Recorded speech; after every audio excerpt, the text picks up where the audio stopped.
안녕하세요 여러분. 오늘은 압솔루트 파워웰의 결말을 다루기 위해 돌아왔습니다.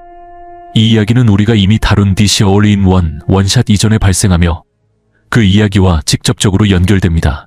이번 에피소드는 그린 랜턴으로 시작합니다. 압솔루트 파워웰의 결말 직전, 특히 그린 랜턴 15호과 연결된 내용입니다. 여기에서는 슈퍼히어로 반란군들이라 할 수 있는 이들이 얻고자 하는 정보와 관련된 여러가지 요소를 다룹니다. 이 시점에서 아만다 월러는 지구에 존재하는 거의 모든 슈퍼히어로를 감금한 상태입니다. 이 슈퍼히어로들의 능력은 모두 제거되어 아마존 로봇들에게 주어졌으며 이 로봇들이 타스크포스 필 코믹스에서 슈퍼히어로들을 체포하는 역할을 맡고 있습니다. 그래서 이 모든 것은 일종의 최후의 수단 같은 상황입니다. 이제 나이트윙이 계획한 작전의 일환으로 능력을 잃어버린 슈퍼히어로 중 한 명인 월리 웨스트가 정말 놀라운 모터사이클을 타고 등장하며 그와 함께 그린 랜턴 링이 힘을 잃은 할 조던도 동행하고 있습니다.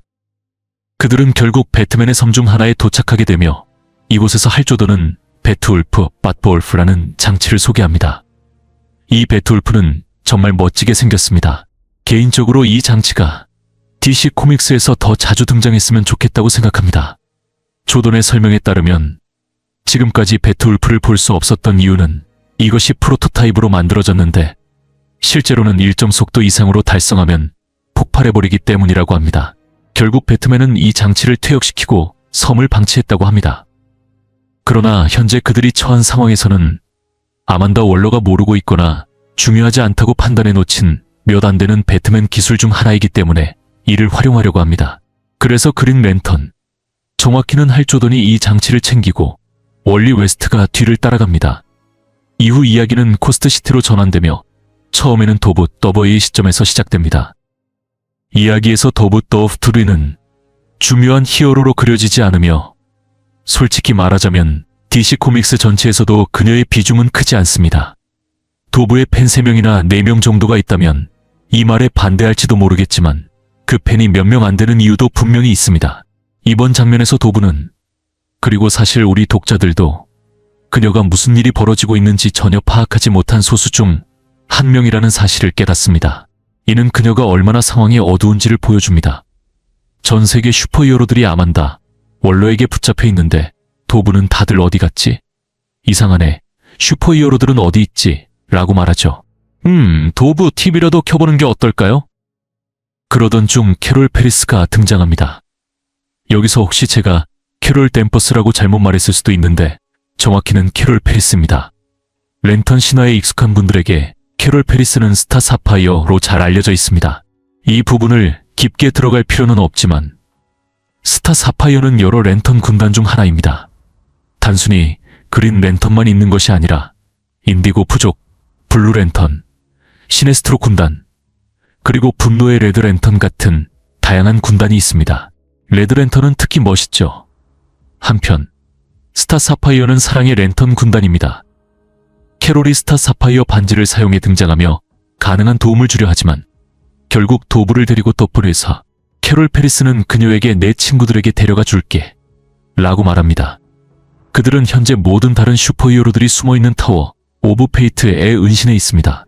이곳은 현재 아만다 월러의 영향력이 닿지 않는 곳입니다. 하지만 이에 도브는 감정을 억누르지 못하고 울음을 터뜨리며 아니, 난 괜찮지 않아. 우리 중 누구도 괜찮지 않아. 할과 질서와 혼돈의 군주들도 조용해. 다 소용없어. 모든 게 소용없어. 라며 절망에 빠집니다. 그녀는 자신의 어두운 감정을 받아들이기 시작하며 계속해서 울음을 터뜨립니다. 그런데 갑자기 그녀의 목소리가 본인의 것이 아닌 듯한 톤으로 바뀌며 이렇게 말합니다. 내가 기회가 있었을 때 끝냈어야 했어. 이제 네가 해야 해. 날 죽여야 해. 그녀가 무언가에 홀린 듯 혼잣말을 하는 동안 캐롤은 당황하며 지금 대체 무슨 소리를 하고 있는 거야? 라고 묻습니다. 그 순간 어딘가에서 목소리가 들려옵니다. 그녀는 진실을 깨달았다. 아무 의미도 없고 모든 것이 무의미하며 세상은 슬픔으로 뒤덮여 있다는 것을. 이 목소리는 바로 슬픔의 랜턴입니다. 맞죠, 네이트? 솔직히 말하자면 슬픔의 랜턴은 마치 인터넷에서 흔히 볼 수 있는 블랙필 블락필이나 인셀 같은 캐릭터입니다. 더 이야기를 진행하면 무슨 말인지 알게 될 텐데 정말 웃깁니다. 물론 웃기려고 만든 캐릭터는 아닌데 이 녀석은 완전히 한심해서 웃기죠.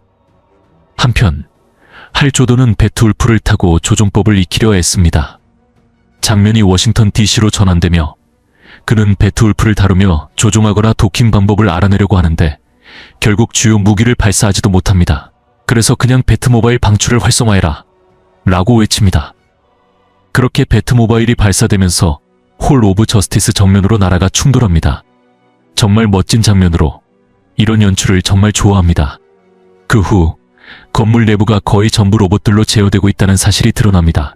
이 로봇들은 페일세, 페이사스, 브레이니악의 아내 혹은 여왕, 즉 아만다 월러의 부하들이 만든 결과물이죠. 이에 그린 랜턴은 EMP 캐논을 활성화하여 사방으로 발사하며 로봇들을 모두 파괴해버립니다. 주 와중 밝히어진 사슬론 웨어리 웨서터이 이무가 이곳 심토의 미소테오테르픽 이티 수표 중 하나를 키움퓨티오 시서이템의 나이 시서이템 내 모든 디토로 다운로드 하는 교시오스타니온 조입되다. 이는 요료 이유로 마요 중교합니다. 시오씨 이는 조소티서 리조가 이존 일리오비오스던 정보를 복구할 수이스넌 기호레오 리공합니다. 아만다 윌러의 공기어준 마치 한밤중 제도 어려진 유섬 저렴 예지 않게 이루어졌사옵니다. 사람들이 간신히 필요한 교수만 게임저 집을 디어나 도망치디오시 슈퍼히어로들도 필요한 정보를 예대로 수집하지 못한 게 나이서 할 수밖에 없었쇼. 따라서요. 이 다이토는 대단히 정교합니다.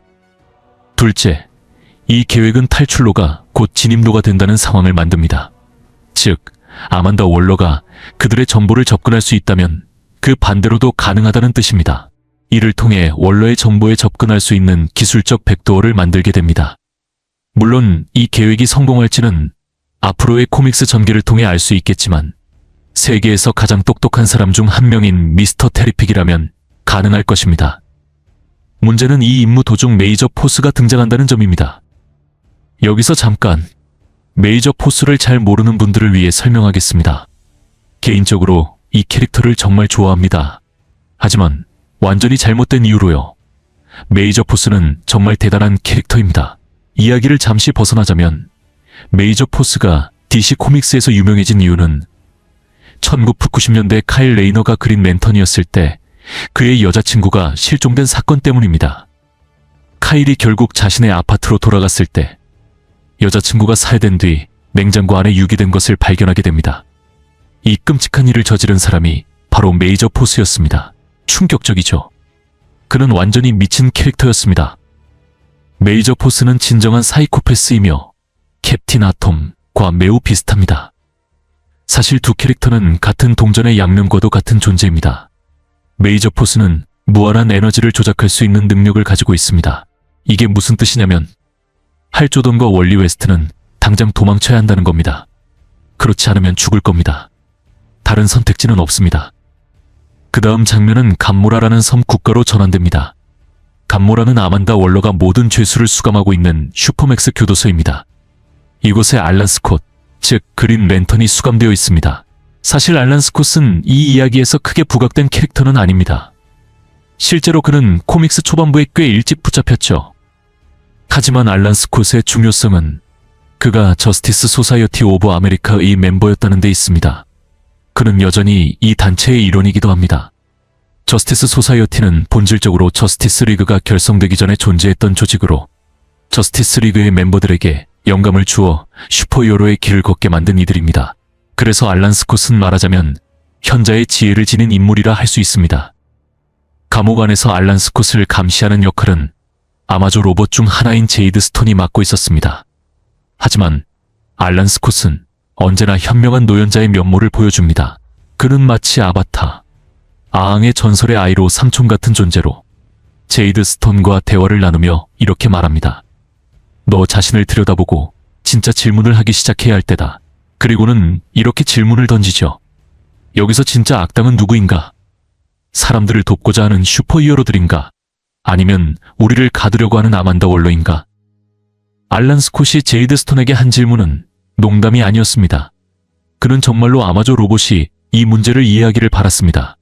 아마존은 본질적으로 로봇이며 프로그래밍된 존재입니다.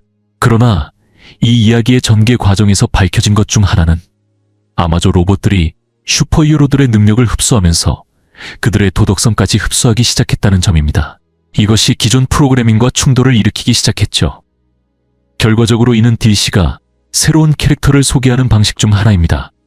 제이드 스톤이라는 이름을 가진 이 캐릭터는 앞으로 DC 유니버스에서 정규 멤버로 자리 잡을 가능성이 높습니다. 이미 이런 전개를 예측할 수 있을 만큼 뚜렷하게 드러나 있죠. 한편 다시 설품이 렌테온 나이소너로 장미연이 전혼도에 됩니다. 제가 언급했듯이 나이소는 마시 인셀 민토 비오렉빌 가을의 타입이 가에릭되어 있다. 주가 이런 세용적여 적은 이유 중 하나는 캐롤 페리서 가게 조를 디오나할 조련 에지 돌아갔기 때문입니다. 물론 조의 분노에는 일말이 이유가 있긴 하지만 이 다미는 겨울을 한심하다고 부를 수밖에 없사옵니다. 캐롤이 그에게 말합니다. 네이선, 이제 그만둬야 해. 계속 이러면 안 돼. 그러나 네이선은 이렇게 대답합니다. 네이선, 그는 사라졌다. 그는 약했다. 이제 남은 건 슬픔뿐이다. 그리고는 덧붙입니다. 레딧과 트위터 모두 내 고통을 이해하게 될 것이다. 이 말을 끝으로 그는 캐롤을 공격하며 외칩니다. 이제 네가 저지른 일을 느껴봐라. 상실과 슬픔의 고통을. 캐롤이 슬픔이 그녀를 압도하고 있다고 속으로 말하는 순간 네이선이 응답합니다. 그래, 네가 그에게 돌아갔을 때 나를 바꿔놓은 건 바로 이 슬픔이었어. 그가 모든 걸 끝내고 떠난 후에도 네 마음을 부숴음에도 말이야. 수많은 눈물을 흘리고도 넌 여전히 그에게 돌아갔지. 왜? 네이선이 분노 섞인 목소리로 물었습니다. 이에 캐롤 페리스는 스타 사파이어의 힘사랑의 힘을 불러내며 간단히 대답합니다. 왜냐면 내가 그를 사랑하니까. 이 말을 듣고 절망에 잠식된 네이선은 이렇게 음수합니다. 멈출 수 없어. 세상에 알려야만 해. 세상이 가진 슬픔이야말로 유일한 현실이라는 걸. 내가 해야 할 일이야. 내가 공유해야 할 진실이야. 인터넷에 가서 여자들이 왜 나쁜지 얘기해야겠어. 그리고는 극적으로 덧붙입니다. 다시는 사랑하지 않을 거야. 그리고 내가 끝낸 뒤엔 너도 그러지 못할 거야. 이쯤 되면 정말 한심하다는 걸 인정하지 않을 수 없습니다. 네이선의 상황을 요약해보자면 그는 한 여자와 사랑에 빠졌고 그녀는 그를 떠나 전 남자친구에게 돌아갔으며 그 결과 네이선은 모든 여자가 나쁘다고 결론 내렸습니다. 말 그대로요. 세상 모든 여자가 나쁘다고 주장하는 겁니다. 물론 그 모든 여자를 만난 적도 없으면서 말이죠. 네, 한번 해봐. 어디까지 갈 수 있나 보자고요. 할 조던과 월리 웨스트가 탈출을 시도하는 도중 메이저 포스가 그들을 따라잡습니다. 중요한 점은 메이저 포스가 그들을 붙잡는다면 그들은 확실히 죽게 될 거라는 사실입니다. 그리고 이는 거의 현실이 됩니다. 할 조던은 목숨을 걸고 도망치고 있었고 메이저 포스는 여왕이 너희의 죽음을 명령했다 라고 선언하며 강력한 펀치를 날리려 합니다. 하지만 그 순간 제이드 스톤이 뛰어듭니다. 제이드 스톤은 할 조던의 행동에 대한 경고를 받고 그를 포획해 다시 데려오라는 임무를 받았습니다. 이는 할 조던이 과거에 붙잡혔다가 탈출했기 때문입니다. 할은 이 틈을 타 간신히 탈출 장치를 활성화하고 제트기에서 빠져나오며 지상으로 추락합니다. 그는 거의 죽을 뻔했지만 제이드 스톤이 그를 붙잡아 목숨을 구합니다. 조승원, 지구 조른 렌티온 중앙 파워요 바이테오리가 갑자기 새롭게 나타납니다. 그런데 문제는 이 바이테오리가 여기 에드워게 왔는지 알 수 없다는 게 옵니다. 제가 그런 렌티온 코미스를 모두 살펴봤는데 무언가로 넣으셨다면 뭐랄까 분명히 설명도 이시 안 하는 상관입니다. 이 중앙 파워 배터리가 이곳에 계속 있었다는 뚜렷한 단서가 없다는 점이 이상합니다. 만약 할 조던이 저기에 중앙 파워 배터리가 있네. 좀 이따가 가야지. 라고 생각했다면 말이 안 되죠. 그는 분명히 즉시 달려갔을 겁니다. 그래서 이 배터리가 어디에서 나타난 건지 100% 확신할 수 없습니다. 제가 놓친 게 있다면 댓글에서 알려주세요. 사실 여러분은 항상 저를 정정하는 걸 좋아하니 어쨌든 알려주시겠지만요. 그래도 혹시 제가 놓친 부분이 있다면 알려주시면 좋겠습니다. 할 조드유는 이중앙 파워요 바이테오레를 사용해 반지를 제이 군전합니다. 이에 대해 서투너는 아란스 오코시 그린 렌티온 힘에서 비로소 든 에니오체로 움직이고 번질리오쇼 이지하임으로 작동하는 존재입니다. 따라서 저희도 서투는 앞으로 그린 렌티온 승우의 일부가 될 가능성이 높사옵니다. 이 시점에서 캐롤 페리스가 등장해 할 조던을 돕습니다. 결국 둘은 함께 자리를 떠나고 제이드 스톤은 중앙 파워 배터리 근처에 남아 있습니다. 이로써 앱솔루트 파워의 결말이 담긴 압솔루트 파워리엄 4로 이야기가 이어집니다. 이 코믹스 어려운 기다의 한 만키온 미오신 이야기를 보여줍니다. 시어 장면에서 모든 히어로들이 한자리 모입니다. 히영스 교조로니온 슈피오메엑소 교도소이시지만 사실상 교도리 교조면 타오요 오베어 파이트입니다. 여기서 주들론 앞으로 무엇을 해야 할지 다이한 논의를 시작합니다. 이 과정에서 하연자의 상관에 다이해의 정그럼이요. 모든 슈퍼히어로들이 아방되었고 붙잡은 모든 비련들로 다시 안전하 수금하고 있다는 어사슬이 되어련합니다. 원더우먼은 말합니다. 구출된 이들 중 절반은 너무 심각하게 부상을 입어서 우리를 따를 수 없어. 그리고 아만다 월러의 감모라 기지에서 2개의 목표를 제거해야 해. 배트맨은 아마존 로봇을 무력화할 수 있다고 생각하지만 아직 기지의 정확한 위치조차 알지 못하고 있어. 바로 그때 할 조던과 월리 웨스트가 등장하며 말합니다. 그건 아니야. 사실 우리가 바로 그 정보를 얻으러 갔던 거야. 아만다 월러의 감모라 교도소 위치를 알아냈어. 할 조던은 그린 랜턴 반지를 되찾은 사실을 자랑스럽게 알리며 기뻐합니다. 하지만 여기서 끝이 아닙니다. 아만다 월러의 감모라 슈퍼맥스 교도소 지하에서는 무언가가 건설되고 있었습니다. 이야기를 이해해야 할 다이 종료한 점 중 하나는 베리에론. 이 이미 하연정이 스타니온 사실입니다. 하지만 베리는 기억하세요. 비오려지는 아이러 처리하느라 바빴어요. 개의 정보를 아이돌레지 아리려 왔다가 다시 돌아갈 여유가 없사옵니다. 따라서요 베리가 알고 있으는 정보를 내밀지 타임은 아직 모르옵니다. 물론 이 모든 상관견과 절정에 다다를 깨었으며 우리가 매올 때 비오스올 근대가 이러마나 매우신지 곧 알지도 올게옵니다. 주승은 이 모든 작전으로 이끌고 있는 나이트윙 이 아이러에지 말합니다. 조하 모두 집중해. 아만다 월요만이 궁지역과 공포를 무기로 삼려온 기온 아니야. 오늘 밤 우리는 우리 교솔도에 자시도한다. 우리 자신을 위하여서가 아니라 우리를 필요로 하는 사산절 위하여서요. 솔직히 말하자면 생산이은 낮아 보이고 유리는 살아남지 못할 수도 있다. 하지만 다른 길은 없다. 교려오면서 바이토만 이슈 선던절 올릴다야 더트라고 오했습니다. 교리의 아이디어론 전면적인 공개절 게이스 합디다. 메디오 바소로 사용해 몸투브를 요려 아만다 월요의 감모라 교도소로 이동하며 역시 슈퍼히어로들이 그녀의 군대로 상대로 연출을 시작합니다. 평소 같으면 이런 전투는 비교조차 안 될 겁니다. 거의 모든 슈퍼히어로 커뮤니티 특히 부상 없이 전투 가능한 이들이 단순히 첨단 기술을 보유한 군사 조직을 상대하는 것이니까요. 이건 비교 불가의 싸움입니다. 하지만 대부분의 슈퍼히어로들이 심각하게 약화되거나 완전히 무능화된 상태이기 때문에 전장이 평평해졌습니다. 그리고 이 설정은 정말 멋집니다. 아만다 월러의 군대가 무기를 발사하려 할 때 무기가 고장나면서 역으로 폭발해버립니다. 이는 무기가 사보타주된 결과였습니다. 바로 그때 아만다 월러는 자신 곁에 항상 있어왔던 그린에로우 슈퍼히어로들을 처음 공격하는 작전을 주도했던 인물이 그녀를 배신했다는 사실을 깨닫습니다. 물론 이런 전개는 멀리서도 예상할 수 있었지만 어떻게 전개될지가 관건이었죠. 이번 코믹스에서 이에 대한 답을 얻게 됩니다. 그리고 그 과정은 꽤 기발합니다.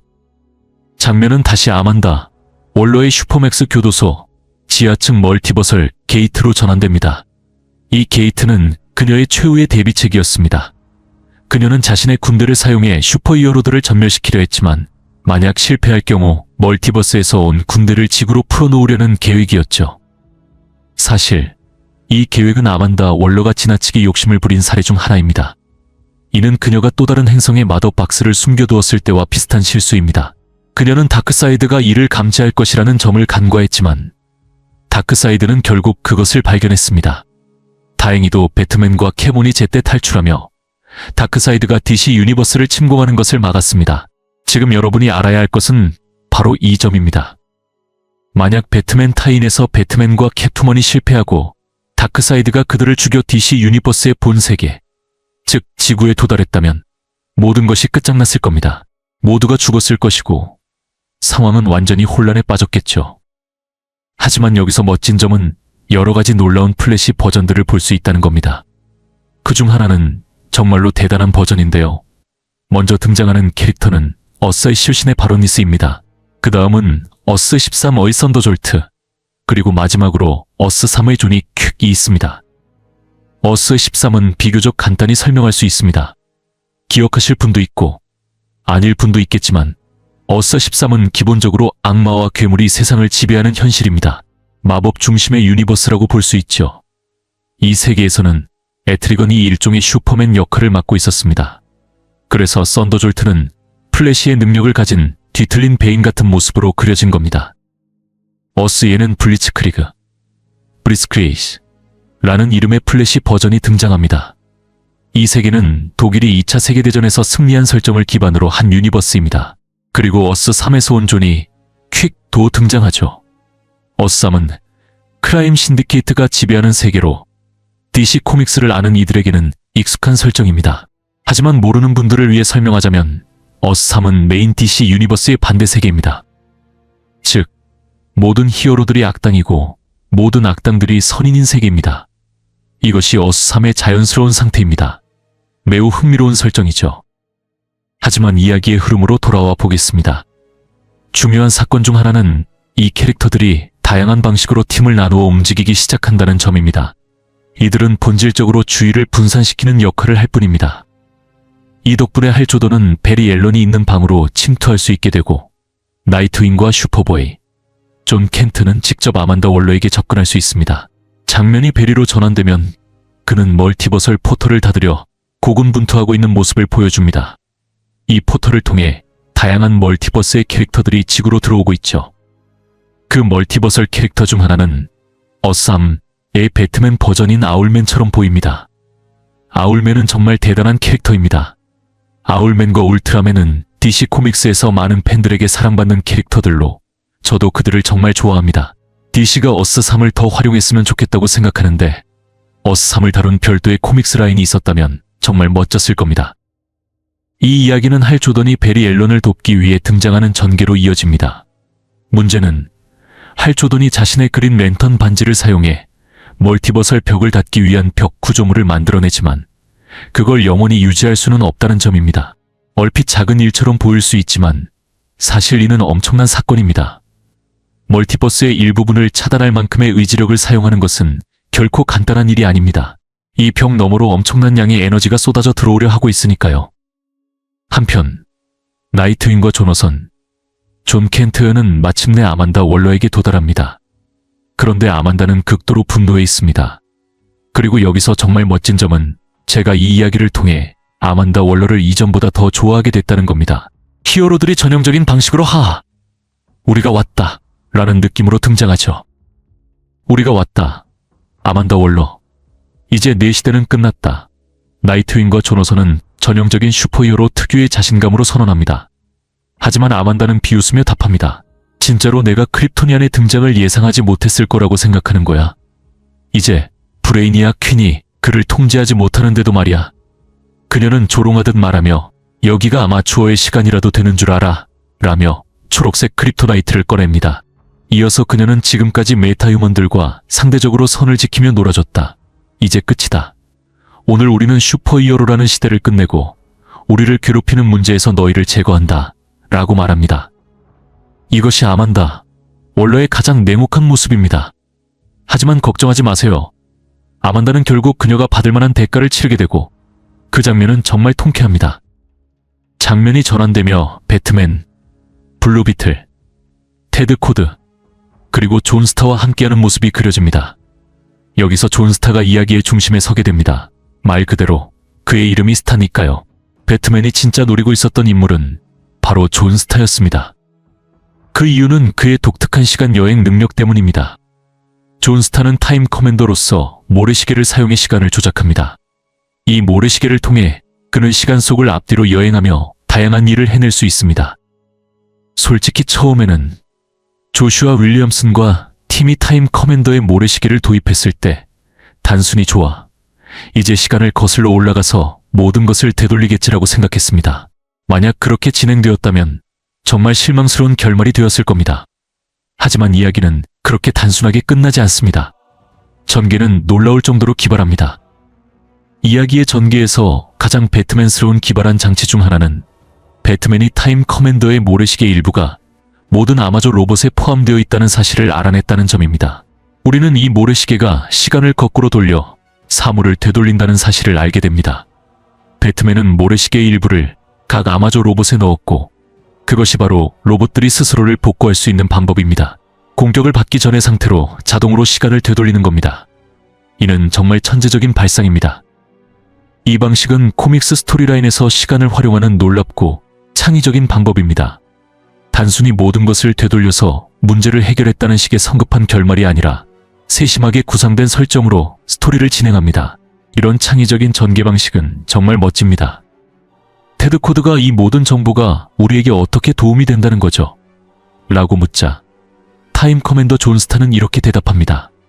모래시계는 서로 에너지로 연결돼 있어 내가 만든 이 장치를 한 아마조에게만 사용해도 연쇄 반응이 일어나 모든 아마조가 슈퍼파워를 훔치기 전 상태로 되돌아갈 거야.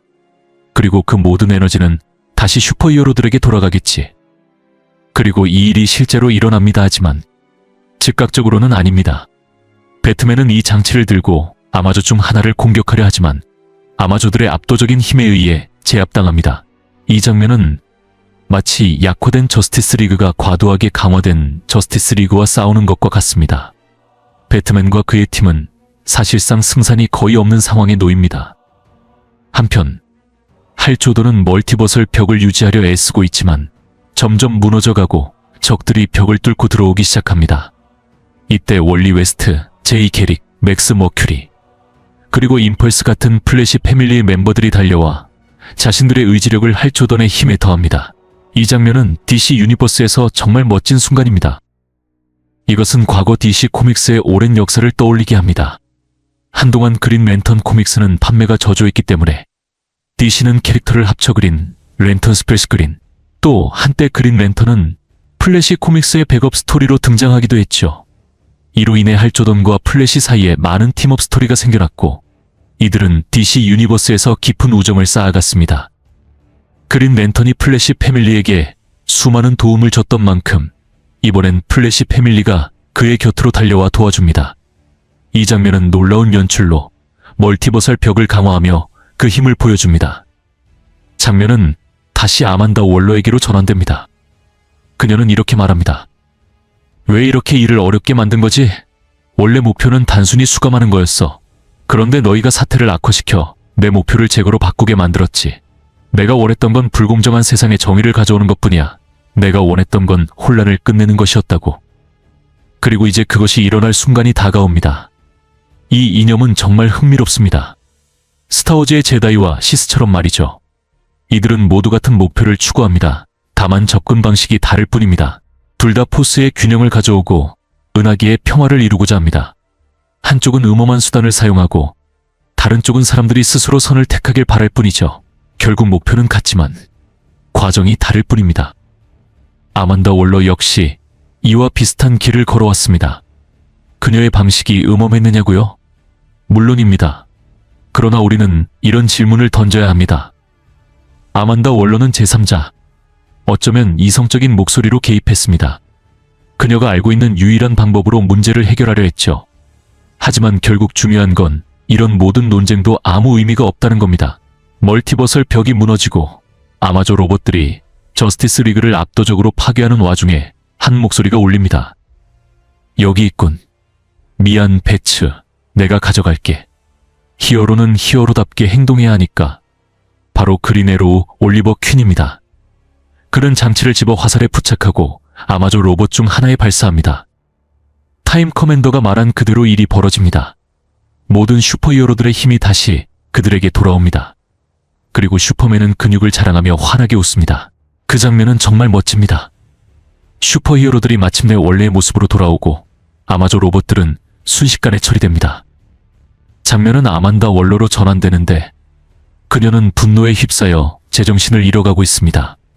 이전에 배트맨이 설계했던 페이세이프 로봇은 한때 배트맨에게 등을 돌리고 아마나 원로의 편에 서 있었지만 이제 그 로봇도 동력이 꺼져갑니다.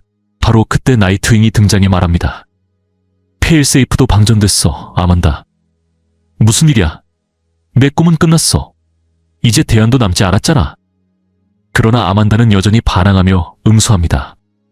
그린 랜턴과 플래시들은 아직도 지고 있어. 저 게이트가 내 최후의 수단이야. 한 발짝이라도 움직이면 네 머리를 날려버릴 거야. 바로 그때 드리머가 등장합니다. 드리머는 한때 아만다 원로의 수어사이드 스쿼드에 강제로 합류했던 캐릭터로 슈퍼히어로들을 배신하도록 조종당한 적이 있습니다. 결국 그녀는 소울투드 요새가 침략당해 모든 것이 파괴되었을 때 사망한 것으로 여겨졌습니다. 가장 손쉽게 넘긴 코믹스의 순간 중 하나에서 아만다 원로가 당황하며 외칩니다. 네가 죽은 줄 알았는데. 드리머는 이렇게 답합니다. 맞아. 소울투드 요새에서의 폭발이 날 산산조각 냈어. 하지만 꿈은 죽지 않아 기억되고 있는 한 말이야. 브레이니악 킨의 통제하에 있던 동안 존 마션 맨헌터 이 날 계속 꿈꿨거든. 그는 날 놓아줄 수 없었어. 자기도 모르는 사이 그는 나를 꿈의 영역으로 끌어들였어. 그 덕에 난 다시 나를 제거할 기회를 얻었지. 그의 꿈속에서 회복하며 내게 복수할 날을 기다린 거야. 이건 코믹스 역사상 가장 손쉬운 논리일 수도 있죠. 하지만 동시에 정말 놀랍습니다. 이런 설정은 종종 스토리에 재미를 더하고 개인적으로는 별다른 문제로 느껴지지 않습니다. 이후 플래시들과 그린 랜턴들이 멀티버설 벽을 지키는 가운데 베리 앨런이 말합니다. 이걸 활성화하는 게 망설여지네. 왜 그런지 묻자 그는 답합니다. 이걸 활성화하면 우리는 영구적으로 멀티버스와 단절될 거야. 그래서 DC 얼리인에서 나온 질문 외에 DC 유니버스가 멀티버스와 단절되었는가? 에 대한 답이 여기 있습니다. 아만다 원로의 멀티버설 군대의 침략을 막기 위해 그들은 멀티버스를 차단할 수밖에 없었던 겁니다. 이야기의 클라이맥스에서 아만다 원로는 여전히 도발적이며 이렇게 말합니다. 그래서 뭐, 슈퍼히어로들의 힘이 돌아왔다고? 그 힘으로 뭘 하겠다는 거야? 너희가 지키려는 사람들? 그들에게 너희는 이미 죽은 존재야. 난 그 퀸의 AI를 이용해서 전 세계가 내가 보여주고 싶은 대로 보게 만들었어. 슈퍼히어로들이 괴물처럼 보이도록 말이지. 그 한 번의 플레이로 이제 전 세계 정부는 너희가 나무에서 고양이 한 마리라도 구하려 들기 전에 너희를 지구에서 쫓아낼 거야. 그리고 이어서 선언합니다. 난 이겼어. 바로 그때 나이트윙이 나서며 말합니다. 아만다 원로, 너는 너무 오래 악당들과 어울렸어. 방금 그 악당스러운 말투, 바로 내가 노리고 있던 거야. 그리고 나이트윙은 그녀를 에어 웨이브 앞에 데려갑니다. 에어 웨이브는 나이트윙의 설명에 따르면 사실상 살아있는 와이파이 신호와 같은 능력을 가진 슈퍼히어로입니다. 에어 웨이브는 살아있는 전기로 모든 정보를 전 세계로 방송할 수 있습니다. 방금 아만다 월러가 늘어놓은 그 긴 악당 연설. 에어 웨이브는 이를 지구상의 모든 전화기, 컴퓨터, TV 화면으로 방송했습니다. 이제 지구상의 모든 사람이 아만다 월러가 거짓말쟁이이며 이중적이라는 사실을 직접 들었습니다. 그녀는 이제 완전히 빠져나갈 구멍이 없습니다. 하지만 결국 중요한 것은 플래시가 장벽을 닫아야만 했다는 점입니다. 플래시는 멀티버스를 차단하며 메인 DC 유니버스와 나머지 멀티버스의 연결을 끊었습니다. 이 사건 후 이틀이 지나고 아만다 월러는 감옥에 갇혀 있습니다. 아만다 월러를 싫어했던 독자들에게는 정말 통쾌한 장면이죠. 그녀는 현재 벨리브 감옥에 갇혀 있습니다. 놀라운 점은 아만다 월러가 DC 코믹스에서 갓급 체스 마스터라는 점입니다. 그녀는 모든 사람에 대한 약점을 알고 있습니다. 그리고 스스로도 이렇게 말합니다. 이건 아무 의미가 없어. 내가 가진 협상 카드로는 여기서 나가는데 협박이라도 쓸 수 있어. 숨겨진 모든 기지, 모든 가명, 모든 비밀 약점 지구상의 모든 슈퍼히어로에 대해 내가 모르는 건 없어. 그러나 드리머가 그녀를 조롱하며 응수합니다. 정말? 그럼 배트케이브가 어디 있는지 말해봐. 아만다 월러는 답하지 못합니다. 그린 랜턴의 본명은? 메리 마블의 본명은? 버즈 오브 프레이가 어디에서 만나지? 부스터 골드는 어디 출신인데? 이 질문들에 대해 원로는 침묵할 수밖에 없습니다. 이때 드리머가 아만다 원로에게 무슨 짓을 했는지가 밝혀집니다. 그녀는 원로의 기억을 완전히 삭제하지는 않았지만 그 기억에 대한 접근 권한을 제거했습니다.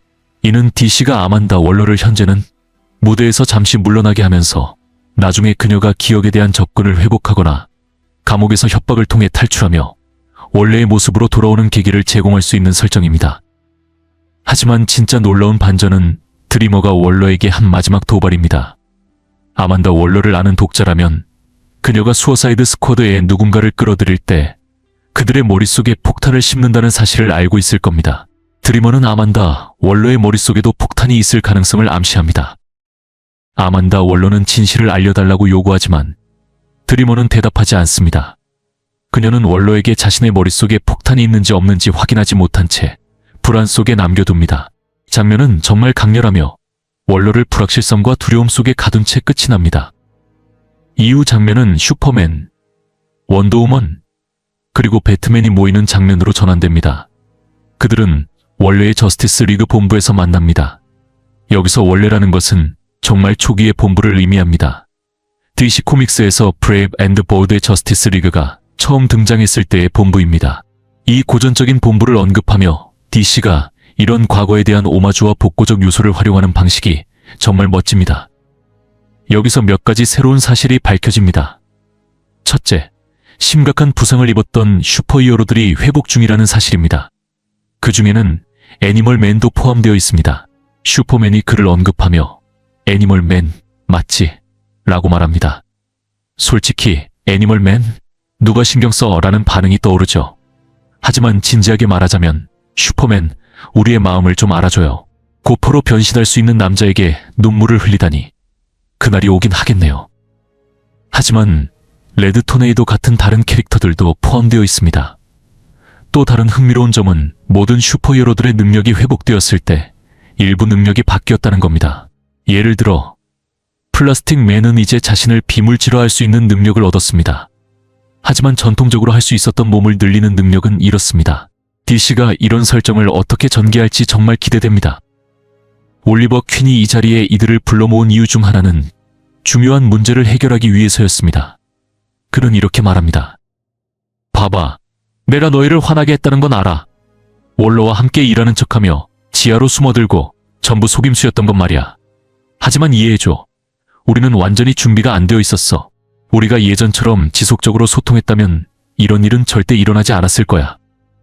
그리고 이 말은 틀리지 않았습니다. 올리버는 과거처럼 팀의 유대와 협력의 중요성을 상기시키며 앞으로의 방향성을 제시하려 합니다.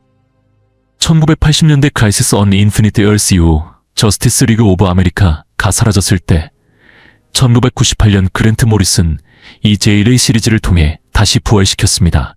그 시리즈에서 도입된 설정 중 하나는 마션 맨헌터가 저스티스 리그 멤버들 간의 정신적 연결, 사이킥 링크를 만들어 별도의 통신 장치 없이 서로 소통할 수 있게 했다는 것입니다. 중년 남자들이 블루투스 헤드셋을 착용하고 다니는 모습은 이제 더 이상 필요 없었죠. 대신 마션 맨헌터가 통신 중계기로 활용되었습니다. 올리버 퀸은 이렇게 지적합니다. 우린 그렇게 하지 않았어. 너무 많은 느슨한 연결고리들이 남아있었지. 솔직히 말해서 우리가 게을렀어. 하지만 이전보다 더 나아져야 해. 더 체계적이고 더 능동적이어야만 해. 바로 그때 배트맨이 그를 막으며 말합니다. 우리가 보여줄 것이 있어. 이 장면은 DC 얼린 코믹스로 직접 이어지며 흥미로운 연결고리를 만들어냅니다. 저스티스 리그 언리미트를 본 분들이라면 아실 겁니다. 그리고 저도 최근에 보기 시작했는데 꽤 괜찮습니다. 바로 이 방식으로 모든 이야기가 시작됩니다. 어쨌든 이번 영상은 여기서 마무리하겠습니다. 여러분의 생각을 댓글로 남겨주세요. 재미있게 보셨다면 좋아요를 눌러주시고 다음 영상에서 다시 만나요.